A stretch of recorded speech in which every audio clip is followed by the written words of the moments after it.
we need the community so that we can continue to do the good work about spreading awareness.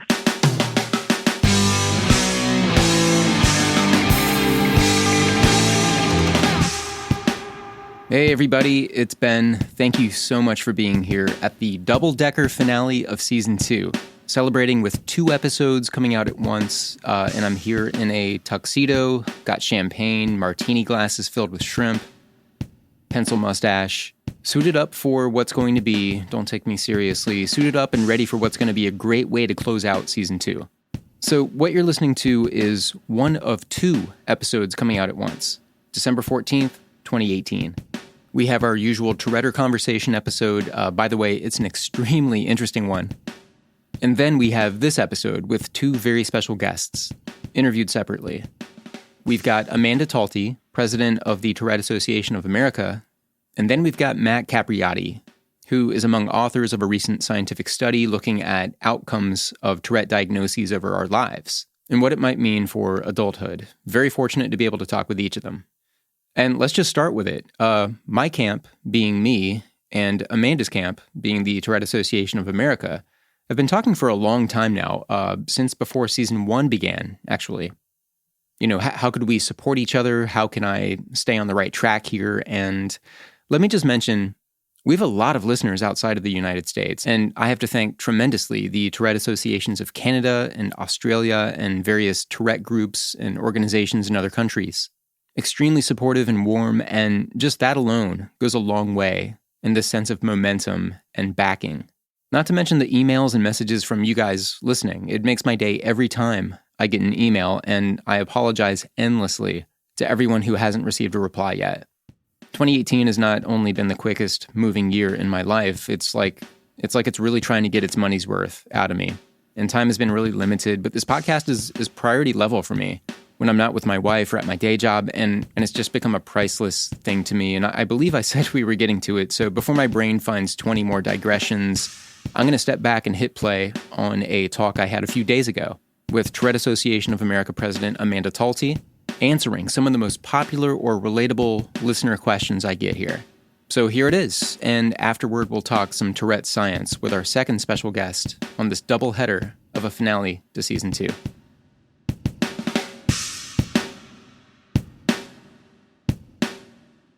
Okay, just to start off, could you state your name and sort of the part of the world you live or work in and what you do? Sure. My name is Amanda Talty, and I am the president and CEO of the Tourette Association of America, and I am based in New York. So our office is based in Bayside, Queens, New York. How long have you been in the position of president? So I was recently appointed president this past June, but I've been with the organization since 2016 in various other capacities. What drew you to the Tourette Association? The long story or the short story? I'll let you pick, but whatever does service to that question, as much or little as you want to say. All right. Well, I guess the longer story is probably more interesting then. So my mother is bipolar. So when I graduated college, I was very interested in a career in mental health. My initial job out of college was working actually at a psychiatric hospital on an adolescent unit, working with children who had, anything and everything from oppositional defiance to OCD to anxiety, you kind of name it. And we saw it on the unit. And after I left there, I began working at a foundation that specialized in doing research into the causes and treatments for mental health conditions, specifically schizophrenia and depression at that time. And that was how I initially got into the nonprofit field. So from there, I, worked in a few different genres of nonprofits. So I worked at a children's hospital for a period of time. I worked at, botanical garden. I was in higher ed for about 7 years. And then I found myself at the Red Cross. And there I worked for, a gentleman who was brought on to the TAA as the president. And when he approached me to see if I would like to join the organization, and after admittedly needing to learn a little bit more about Tourette syndrome, I realized that it was really an opportunity for me to get back to the root of why I got into the nonprofit sector in the first place.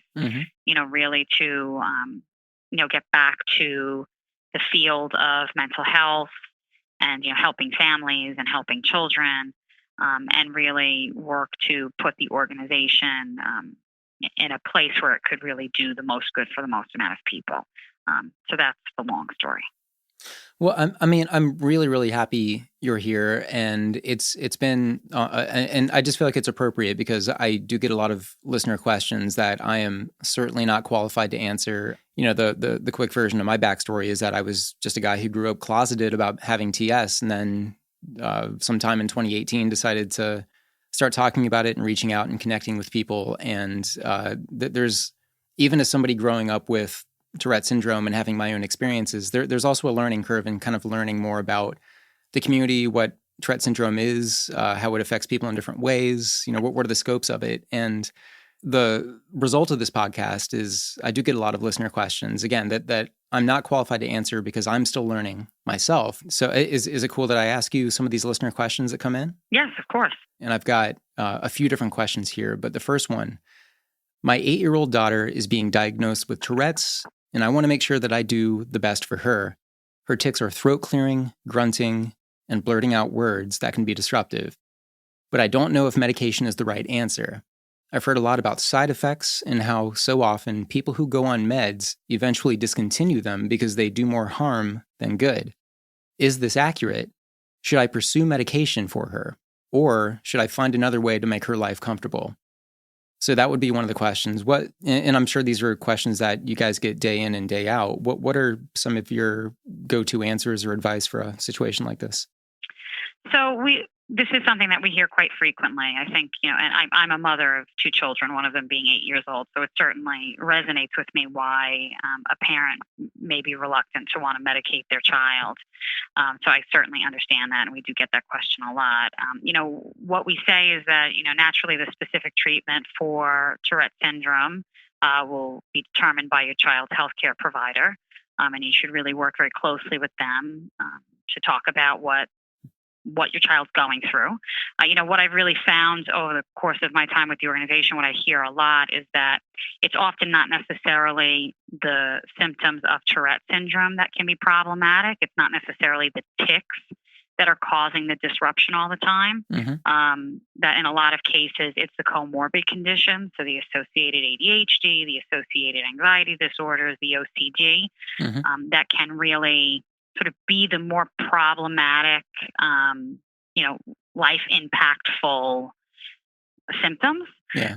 So I think it's really important to, be very open and honest with your healthcare provider so that they can consider all of these factors. With all that being said, the AAN, the American Academy of Neurology, is in the process now of putting out guidelines that do recommend that a first-line treatment for children who have been diagnosed with Tourette syndrome is CBIT, which is Comprehensive Behavioral Intervention Therapy for tics. Yeah, I get a lot of questions about that too. Yeah.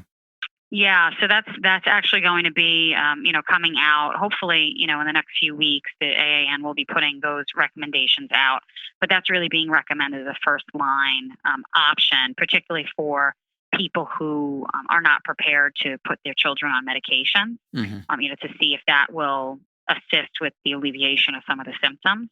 But we really strongly encourage people to, connect with their healthcare providers and really be transparent and, really sort of the watchful waiting. Don't expect that overnight everything's going to get better. You really have to have a measured approach to your child's care and your child's treatment. You have to give it a chance to work or enough time to determine that it's not working before you kind of jump to the next thing.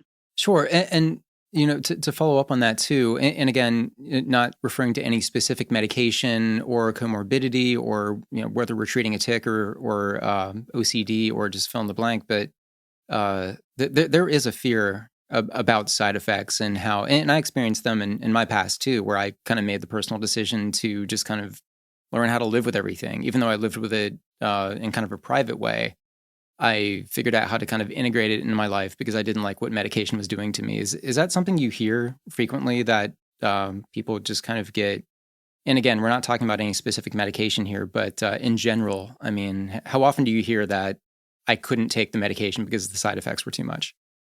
So this past January, we put out a survey to our constituents, an impact survey, which asked a lot of questions about the impact that Tourette syndrome as a diagnosis has on your life. And it was broken down to two sections, one for adults to answer questions or people with TS to answer for themselves, and the other adults or caregivers answering on behalf of children with Tourette syndrome. And in 20% of cases for the children and 23% of cases for the adults, they found that the second biggest challenge after managing the co-occurring conditions, which was identified as the first biggest challenge by both groups, the second biggest challenge was the lack of effective medication and or other treatment. So I think I can safely say that anywhere from 20 to 25% of our community feels that currently medications and treatments are not going far enough to help them with their Tourette syndrome and associated disorders. As it relates to side effects, I mean, we certainly hear it. I know I saw it in my own life with my mother. She had been on many medications over many years, some that made her hear voices, others that made her grow hair in strange places. That's certainly always going to be a factor. We have heard from people that, their children or even they themselves as adults are going on some medications that are resulting in weight gain, significant weight gain, which is, in and of itself an issue. So I think that that's always going to be a factor, but that's why it's really important for people to work with their physicians, because it really does come down to, in terms of your quality of life, what's the thing that is affecting you the most? If your tics are so severe that it's impacting your life in a way that you can't work, you can't care for your family, you might be willing to take a medication that's going to make you gain 50 pounds, right? Because it enables you to have a quality of life that you otherwise wouldn't be able to have. On the flip side, maybe you have tics that aren't that severe and you can manage through a non-medication-based treatment like CBIT, and that works for you because you'd rather do that than risk, gaining the weight and having that affect what would otherwise be an athletic lifestyle, let's say. So I think it's really important for people to work with their physicians and just really be fully transparent with their physicians as well. And if you're not happy with your physician, try to find someone else, which in and of itself can be a challenge. But, definitely you want to find somebody that you can trust and you believe is being an advocate for you and your health. Let's do another question. So this is one that I can relate to on a personal level for sure. I've secretly dealt with Tourette syndrome my whole life. I'm now 40, moving to a new city and changing careers. And I've been thinking that it might be a good time to start fresh and open up to people that I have Tourette's. But I'm nervous about telling my new boss. Should I even bother? I do have vocal tics that could be misunderstood in the workplace, but I don't want my employer to view me as some kind of liability if they know that I have Tourette syndrome. Do you have any advice? So to that question, I just want to put out first and foremost, I'm answering this question as me, right? Sure. As Amanda, right? The TAA doesn't necessarily have any, specific stance on how people should proceed. So Sure. in my personal opinion and based on what I've heard from people, the first recommendation I will always give somebody, you need to know the laws in your state. That's the first thing you really want to do. Okay. You really want to have a good, thorough understanding about what the law says about your rights as a quote unquote disabled employee in the workplace, so that you're armed with that knowledge should you need it. Secondly, I look at Tourette syndrome no different than I would look at a diagnosis of type 2 diabetes or I don't know, think of something else that, hypothyroidism, right? I mean, Sure. it's your personal health that you're talking about. And I don't necessarily feel like that's something you need to disclose immediately. But with that in mind, once you're in the place of employment, it may behoove you to be open and honest about it as it relates to how your Tourette is impacting your work environment and possibly impacting your fellow colleagues.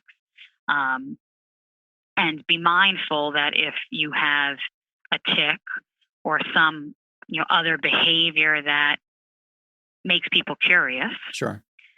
you need to be prepared to be very open and honest and educate them. I think that that's probably the best advice I could give anybody. You have to be prepared to educate people in a way that they can understand how, your behaviors are different from maybe other people and how that doesn't necessarily impact your ability to do your job. But I don't necessarily know that that's a mask you have to take off before you even get your foot in the door. Because I do think, and it's an unfortunate fact, I do think that there is still, a great amount of stigma out there, and people are very uneducated about Tourette syndrome. Mm-hmm. And I do think that, unfortunately, if you're talking to closed-minded individuals, which they exist in mass still, that you could be creating an issue where no issue exists for yourself, and it's really none of their business anyway. That's your personal health. Right. With that in mind, though, we have put out, thanks to one of our constituents, Pat O'Leary, who works with Havoc as a developer engineer, developer relations engineer. Yeah, Pat O'Leary, he's a great guy. He actually put together 10 things that employers should know about their employees with Tourette syndrome in one of our newsletters. So that's online. So we encourage people to look for that. And then there's also a video of him talking about, having Tourette syndrome in the workplace and some strategies that he has used as someone with Tourette syndrome to explain and deal with Tourette syndrome in the workplace. So we encourage people to go and utilize those materials to get some information from somebody that lives with it every day, in the workplace. Again, my thoughts are just what I would advise a friend if someone were to ask me. Yeah, I appreciate that. And those are good resources too. And I'll make sure to put those in the show notes as well. The video with Pat and the tips. And you also mentioned knowing your state laws when it comes to rights and protections and so on. And do you know if there are there any sort of federal protections? And I'm asking this knowing that we have listeners in the UK, Australia, Iceland. I mean, it's and across the U.S. as well. But for my place in the U.S. and for our listeners in the U.S., do you know if there are any sort of federal protections or federal guidelines for people with TS? Or? I mean, there's the ADA. Yeah. So, under the ADA, the Americans with Disabilities Act, you are entitled to reasonable accommodation. So let's say you work in an office space and it's an open floor plan. Yeah. And your tics are very loud. You could feasibly and legally request to have a private office because your tics are distracting to your colleagues around you and it's making it difficult for you to complete your work. Okay. A reasonable accommodation is assistance or changes to a position or the workplace itself that will enable you as the employee to do your job better, even though you have this disability. Right. So everybody has the right to make that request. So, for example, if you have anxiety, right, and if for some reason, the morning commute exacerbates your anxiety and that's interfering with your work, you can ask for a later start. You can go to your employer and say, here's my diagnosis of anxiety. I'm requesting that I start at 10 and work till 6. Mm-hmm. So this way I'm avoiding my trigger in the morning and that will enable me to do my job better. And legally, an employer is required, if an accommodation can be made for your job, legally they're required to do so. Let's do one more question. Actually, let's do a couple more. This is one that I've been sitting on for a while and have been interacting with the person who sent it in. But it's a relationship question. Oh, my specialty. So this is one. So this person who wrote in doesn't have Tourette syndrome. Well, I'll just read it. I'm dating someone with Tourette syndrome. He's deeply embarrassed by his tics and doesn't like talking about it either, even though he knows I love and support him and I'm not bothered by his tics in any way. Is there anything I can do to help him feel more comfortable and open about it? I don't want him to feel like a prisoner. So yeah, so this is not a clinical question, I guess. But how would you respond to somebody asking a question like that? Oh gosh, relationships are tough, aren't they? Yeah. Oh, yeah. Yeah, I mean, everybody's got something hiding in their closet, right? You know, I think, and this is just general relationship advice, right? And this kind of goes back to what we were saying earlier. I think being very open and transparent is really important, and I think that would apply for this individual as well. I think is you can't change the other person, right? The other person feels what they feel. You know, they've lived with this disorder for a long time. It makes them uncomfortable, and they've been lucky enough to find you, someone who gets it and understands it, right? So just continue to be that person and let them, in their own time, make any amendments to how they talk about the disorder to family and friends. But it's never a good thing to push anybody into doing something that's uncomfortable.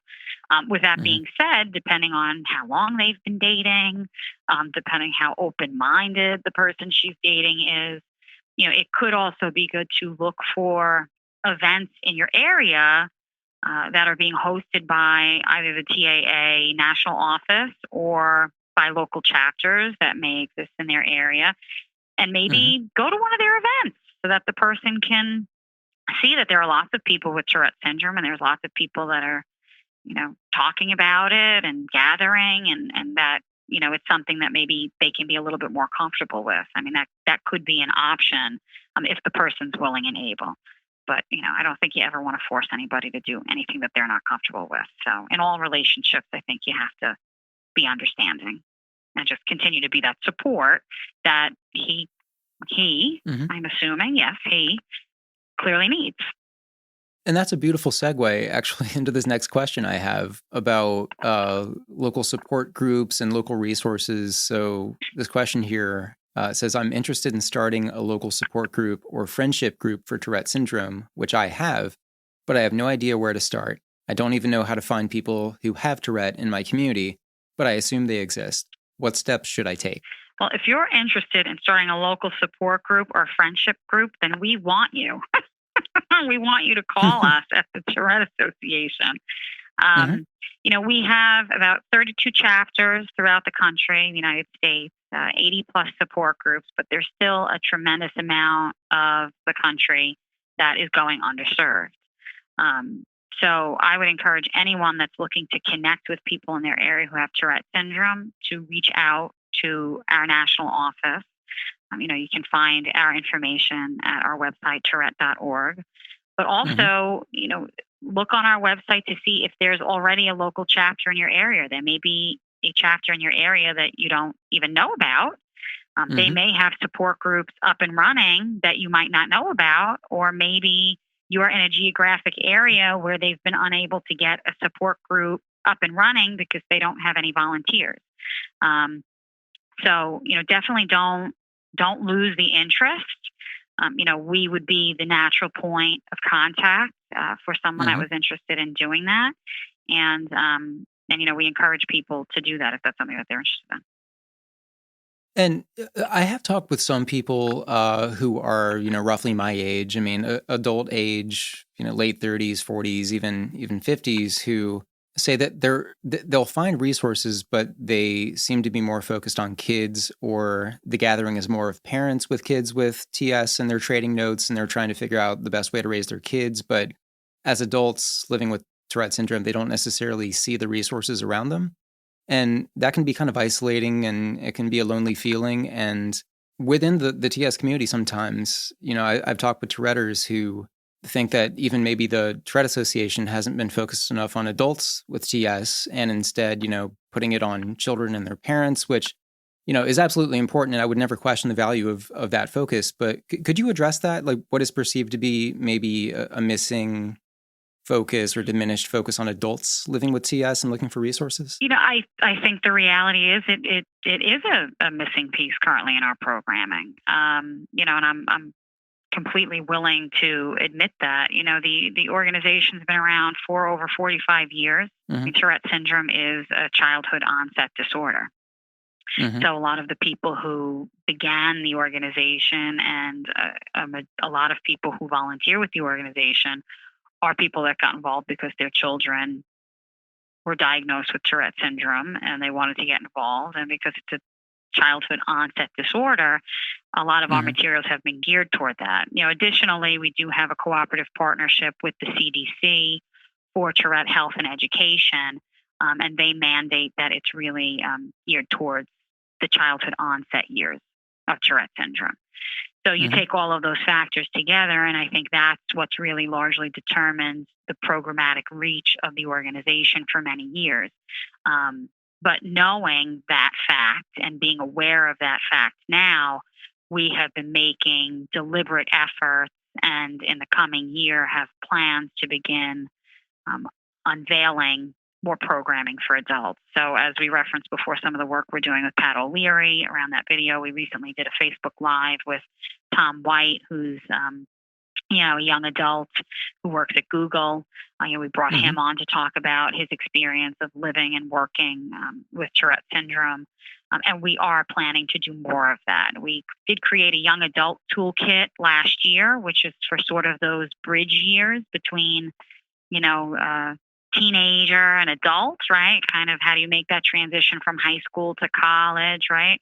And I think now the plans are really to take it to the next level and say, okay, well, now that we've got that box checked, right? Like talking a little bit about how do you make that transition, not to say that we couldn't do more work in that area, but, we've got that toolkit.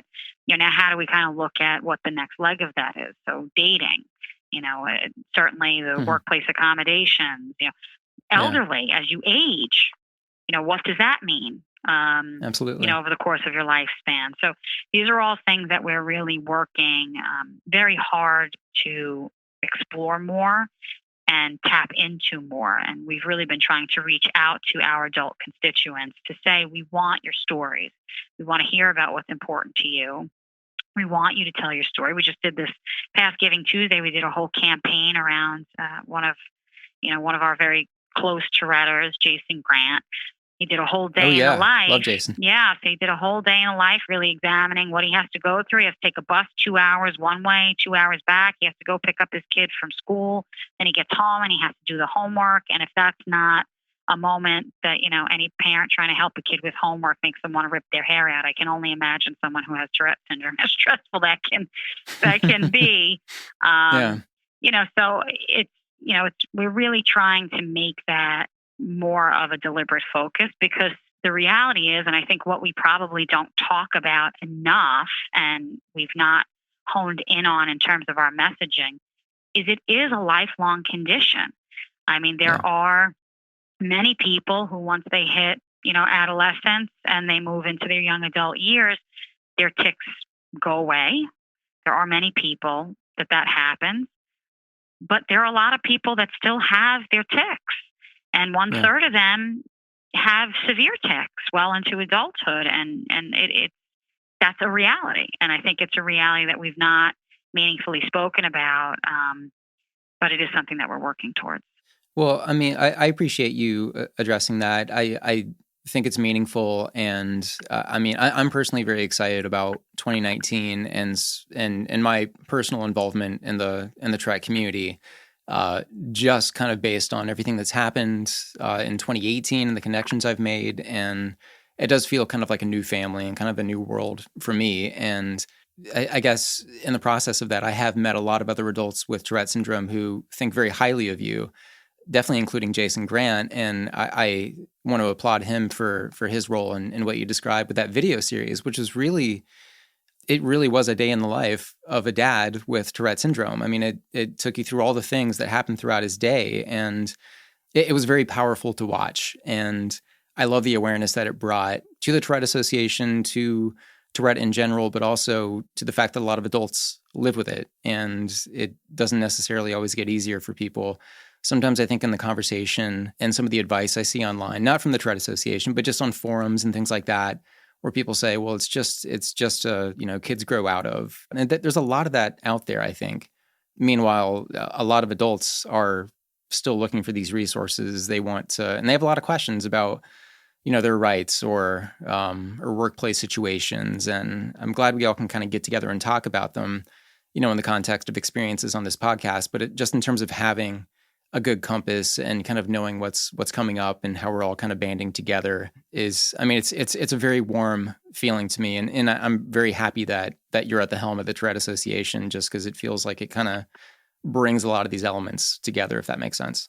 Oh, that makes me very happy. I appreciate that you said that, and I completely agree with you. I mean, I think, I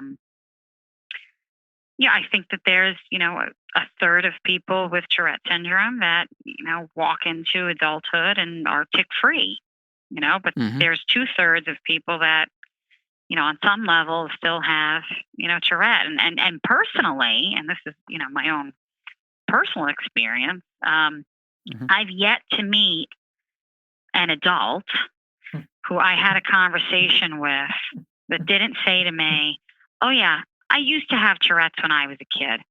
I take right. it, but here's the good part, right? I used to have Tourette's when I was a kid. I only tick a little bit now, and nobody else notices, just my wife. Right. Yeah. So there's a lot of this, I mean, and that's another question within the community, right? Do you still have Tourette syndrome, quote unquote, if you just have a tick, right? So that's a whole, right. I leave that to the medical professionals to have that conversation. But I think the bigger message around that moment is that we have, I think, been ingrained to understand that Tourette syndrome goes away. And even for people that are still experiencing symptoms, while maybe not as severe as they had when they were kids and undetectable to most people, even they believe that they have grown out of it, even though they're still experiencing tics. And I do think it's it begs the question about, are we doing enough to accurately talk about what a diagnosis of Tourette syndrome means over a person's life?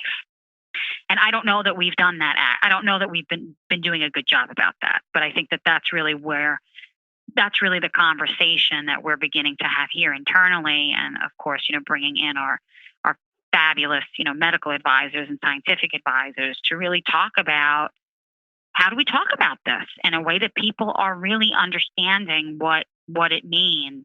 We certainly don't want to take the hope away from, the mother whose child is really struggling with Tourette syndrome, and is, hoping, that it stops one day, right? We don't want to take that hope away from any parent. But we also don't want to give sort of that false hope that everybody grows out of it, because that's not accurate either. So really, how do we as an organization balance that? And how do we address the needs of both communities? And, candidly, it's a challenge. It's a challenge, but I think it's a challenge that we're up for. It's a challenge that we think is worth the effort to overcome. Yeah, and it's a good point too about, I have one tick that's kind of stuck with me. It doesn't really bother me. Am I really still dealing with Tourette syndrome? Am I still, if I walked into a doctor's office now, would I be diagnosed? And I think what a lot of people don't think about too is that it's not just tics that make up Tourette syndrome. I mean, there are so many other elements, so many other, whether you want to call them comorbidities or just things that are a little bit harder to define, that seem to be kind of a common denominator or a common factor with a lot of people who have TS, whether it's, sleep issues, anxiety, I mean, fill in the blank. But a lot of that stuff, even after tics go away, and this is just anecdotal stuff that I'm hearing, will still persist and is something that you still may need to pay attention to or deal with at some point, or have some kind of terms with. And I do think it is important to, and just personal thought, that these people are still very much part of the community, because we're all still kind of dealing with a lot of the same things, even if it isn't in the form of tics, like vocal or bodily tics, or just so many other things that come along with having Tourette syndrome. Yeah, and I think that there's a lot that can be learned, right? I mean, I think for a parent of a child, like if we're looking at it as sort of the two sides of the organizational mission in terms of audiences served, the family, the parent of the child who was just diagnosed with Tourette syndrome could really learn a lot from the 35-year-old who grew up with it, and maybe their tics are gone, or maybe they're still there a little bit, or maybe they're severe, but I think bringing these two groups together in a more meaningful way in and of itself could have a lot of value, because the reality is that most adults, will one day, if this is what they decide to do, go on to have children. So they're going to eventually be the parent, right? And alternatively, mom, your son or daughter is eventually going to grow up to be that adult. So I do think that there's value in bringing the groups together. And I think it's, like I said, I think it's worth our effort to figure out how do we really talk to both audiences and make both audiences recognize that the shared experience of dealing with Tourette syndrome is what really brings us all together, and that there are a lot of commonalities and there's a lot of value between, coming together and sharing these experiences in a meaningful way, without sort of dismissing either group and either group's concerns. Well, I will give you the floor if there's anything else that is timely that you think that we haven't covered, or any thoughts that occurred in the course of this conversation, or just anything I haven't asked, or anything hanging out there? Anything hanging out there? That's a good question. I mean, I think I would just leave it by saying, to your point, I do think the Tourette Association is changing. I think we're changing for the better. I think I want people to know that everybody who's here right now really cares, and really wants to be doing better on behalf of the community. But the reality is we can't do it alone. We really need people to have faith in us. We need people to trust us with their stories. We need people to tell us when we're doing good work. We want people to tell us when we're doing not so good work, so that they can help us figure out where we can fill in the gaps.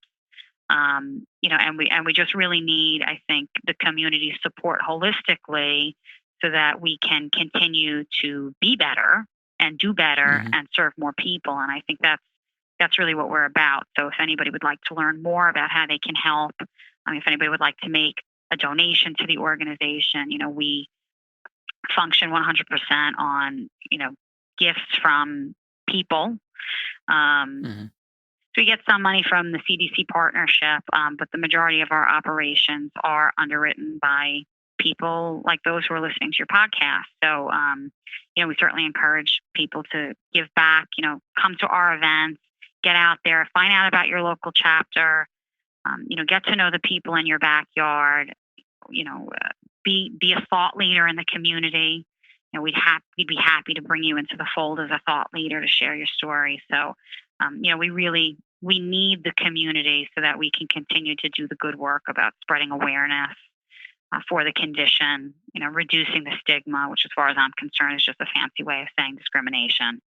Right. And absolutely, really move the needle on, what we all want done, which is really to make the world a better place for people who have Tourette syndrome and tic disorders.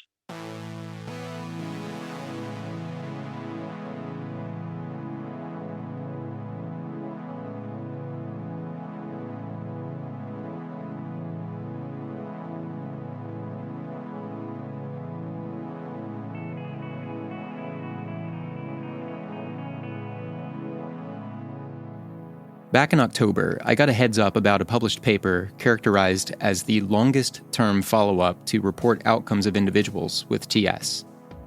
Meaning basically a group of researchers identified a number of people who were documented as having Tourette syndrome decades ago, and then followed up with them to see how life was going. Have tics improved, or have they worsened? What about social milestones, employment?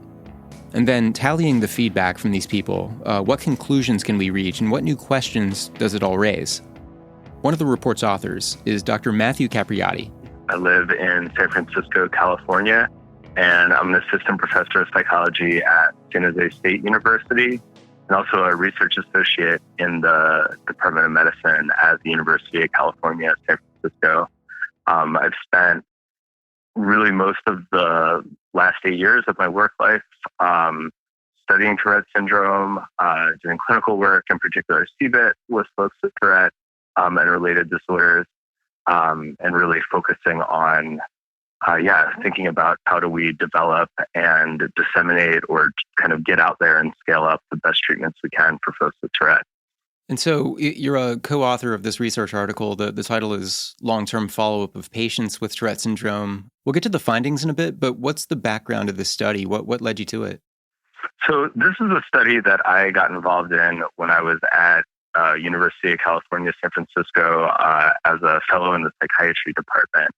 And when I was there, I met Dr. Thomas Lowe, who ran the Tic and Tourette clinic at UCSF for many, many years. And he had, been in practice. He was really the resource in the hospital for folks with Tourette, and probably in the Bay Area and Northern California more broadly for quite a while. And he had just launched this study together with Keith McBurnett, looking at basically checking in with folks who had come in through his clinic between 1983 and 1990, and then sending them out some forms in the mail, questionnaires, to really invite them to do a research study where you just see how things are going now for them. Right. And then sort of be able to compare how things were when they came into the clinic, which was, by the time they answered, 25 to 32 years ago. See also to see how things that first visit compared to how things were later, and see if there was anything that could be figured out about what might be going on in someone's childhood that might tell you about how they'd be doing later. And so where did that take you? What were some of the standout points? Sure. So some of the main things we really found are big kind of, I think, most important finding that I think most people will be interested in is that people's outcomes were really, really good down the line. So this was the first study to look really far into the future. Like I said, that 25 to 32 year range, where we were really seeing what folks' lives were like further down the line. The big things we saw were that regarding tics, as we see in most other studies, for most folks, tics decreased quite a bit into adulthood. Most folks weren't having very many problems with tics in adulthood. But moreover, when we looked at outcomes that were just more about life and less about tics in particular, we saw that generally folks are going on to, have full and rich lives. If you look at things like how much they're working, employment, relationships, getting married, formal education, this kind of stuff. So, we looked at the clinical aspect of things. We saw reductions in tics for most people, but again, still some ongoing problems. But really the thing we were perhaps more interested in, and maybe was a little more novel, was looking at these broader life outcomes. We saw that people on average reported a good quality of life long term. And like I said, just hit these big life milestones for a vast majority of folks. So that was really our biggest finding that was in there. On the other side of that, we know too, in Tourette research and in the Tourette community, we hear a lot about, this being a quote unquote kind of childhood disorder, right? So the other thing we saw in our data, right, is that although the majority of folks who came in childhood fared quite well long term and had their tics decrease in the long run, there was still a big chunk of folks who were having ongoing difficulties with tics, somewhere between a quarter and about a third. So I think the other thing that stands out from this is while we can be, I think, reassured on a group average level, right, that folks who come in and have tics, who have tics as kids, on average tend to do quite well in the long run, and on average tend to have their tics decrease. There's still a big chunk of folks who continue to need services and continue to need research about what those services should look like into adulthood. I think that's something that can sometimes be overlooked in the Tourette community. Also on the part of researchers, clinicians, something that we can do more of focusing on.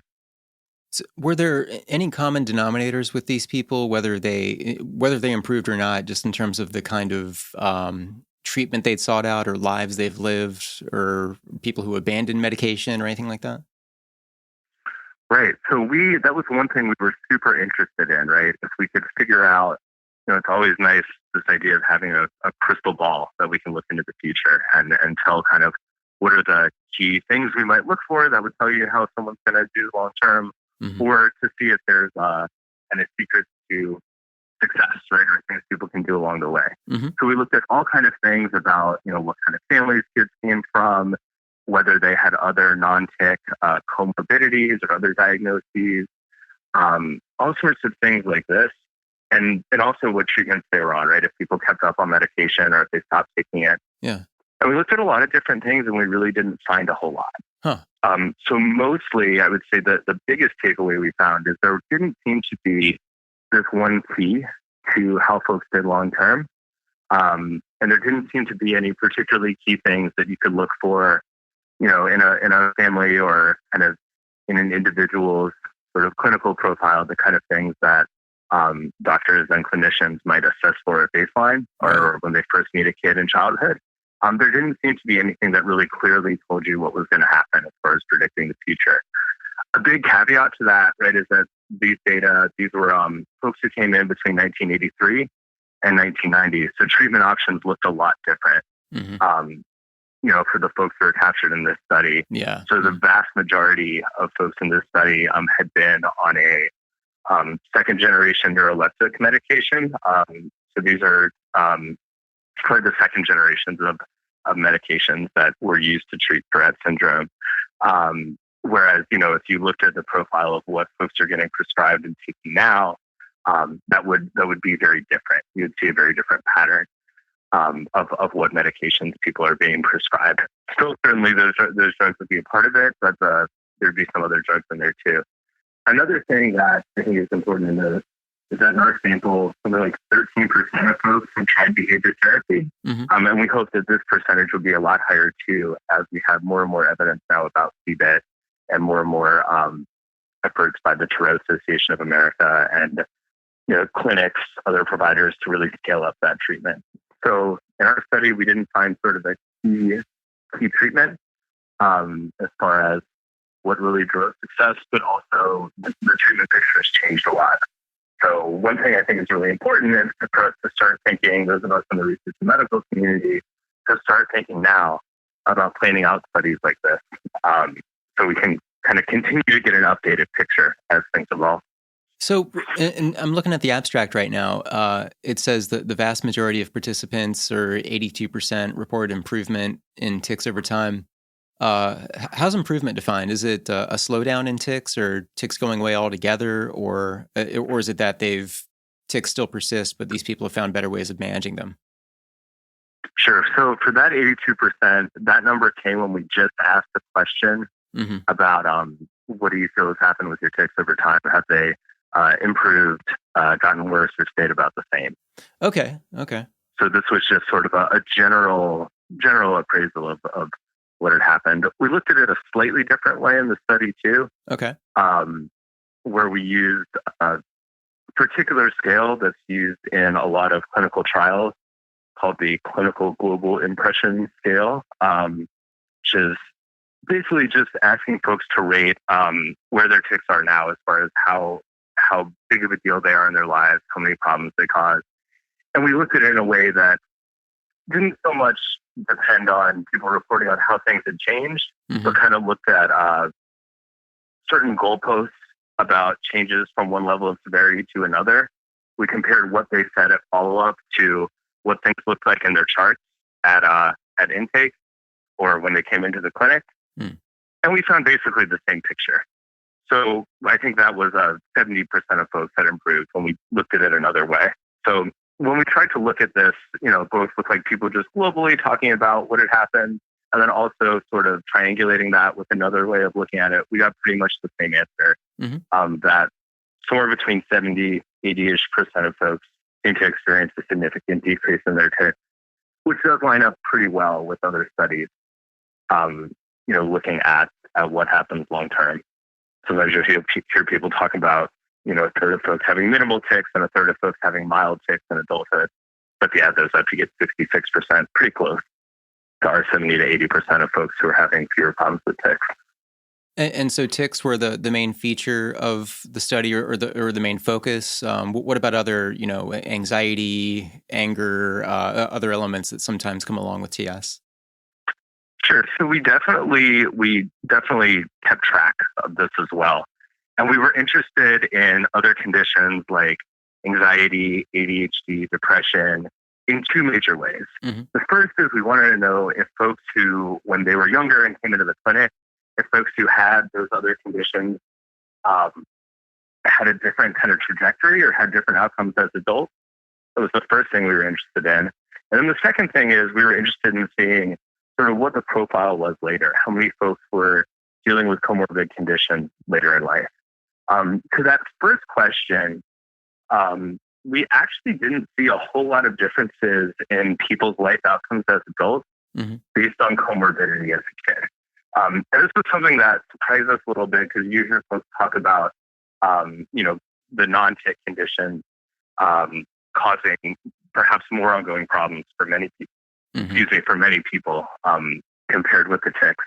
We didn't see, at least in our study, doesn't mean that it couldn't be out there, but we didn't see in our study big patterns like that. What we did see when we looked at adulthood, when we asked people, if they had ever had these different non-tick conditions, we saw that about half had a mental health condition that wasn't Tourette syndrome. About a third had ADHD, about a third had anxiety. So we definitely saw a picture of more folks than maybe in some general population studies dealing with these co-occurring conditions further out. That said, when you compare this to some other studies, which might tell you that something like 90% of folks with tic disorders will have one of these co-occurring conditions, we didn't see something like that. We didn't see this pattern that would suggest that, the vast, vast majority of people with tics are also going to have these things. So I think that's also an important thing, perhaps when clinicians are working with families early on or when families are seeking information early on. Certainly there's an increased odds, right, of these non-tic problems, some of which come up after the tics start. But it's also definitely not, fate that if you're noticing some tics or someone gets a Tourette diagnosis early in childhood, that they're going to have these other problems. Certainly they affect a lot of folks, but not all, or not almost all. And again, this was something that really meshes with pictures from other studies. But we found out just kind of borne out again in the folks we looked at. And so just to reiterate a little bit and kind of package it together, what's the application of this research? You've already said some of this, but just to kind of nutshell it again, what's the benefit of research like this? So I think the main takeaway of this, and you can look at this a lot of ways depending on what kind of scientific lens you want to come on it, but really as far as the most immediate kind of takeaway that I think folks with Tourette would care about, their families and clinicians, is really just this idea that the long-term outcomes for folks who come in and see a doctor about tics when they're young are quite good. That people have the kind of lives that parents imagine for their children. And that things generally turn out very well for many, many, many people with tic disorders. For my part and the part of other clinicians I've worked with, I think we've said this to families. A lot of the time, this is something that we pretty commonly get asked, understandably, the burning questions of parenthood.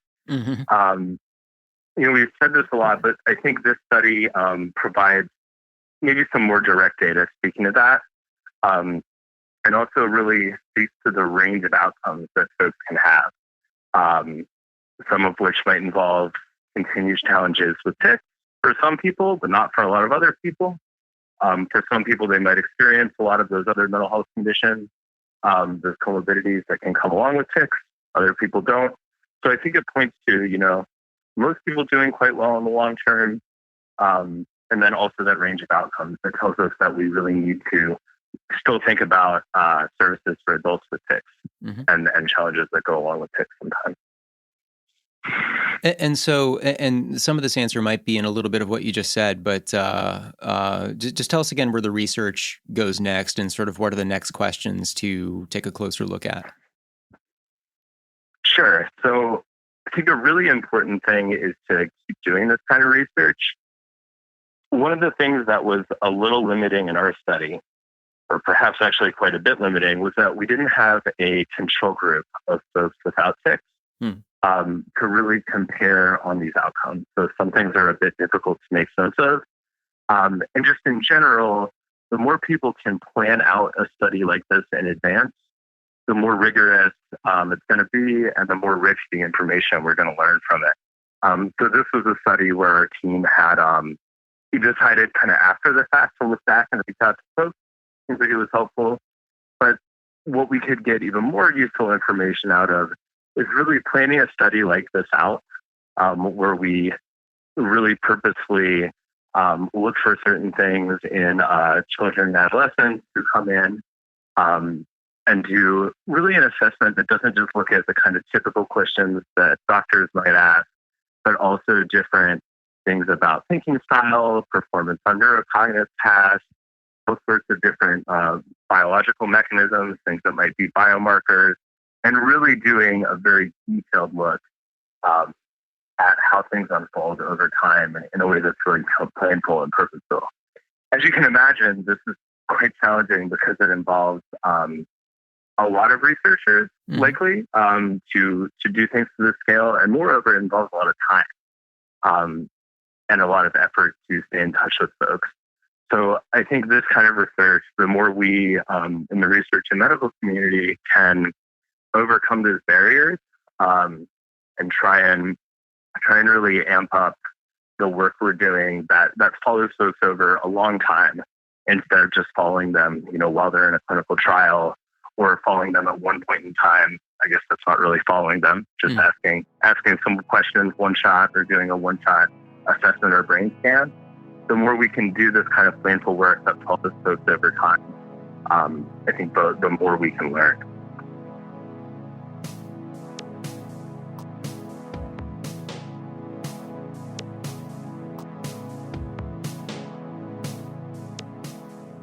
Massive thanks to Amanda Talty of the Tourette Association of America and Matt Capriotti, who we just heard from. This was, of course, different from the typical episode we do here, as we always otherwise focus on someone living with Tourette syndrome, for a non-produced, non-contrived, non-sensationalized conversation about the real world and our place in it. On that note, again, this is a double-decker finale, 2 episodes at once, the other one being the Tourette conversation, so that should be waiting for you in your podcast player or in iTunes, however you get the podcast. Tourette'sPodcast.libsyn.com is where the episodes are hosted if you want to listen that way. Libsyn is spelled Libsyn. I'll talk a little bit more about the plan ahead in that episode, but thank you so much for being here and making this what it's become. There's definitely more ahead. Keep the communication coming. Tourette'sPodcast@gmail.com is my email. @Tourette'sPod on Twitter. And of course, the best hangout online is the Tourette's Podcast discussion group on Facebook, which is run by Sophia, who lives in the UK, and I can't thank her enough. She and I have actually been talking about some new things behind the scenes, so I'll have updates as these things solidify. But all right, check out the second finale episode if you haven't already, and thank you to everybody. This is Ben.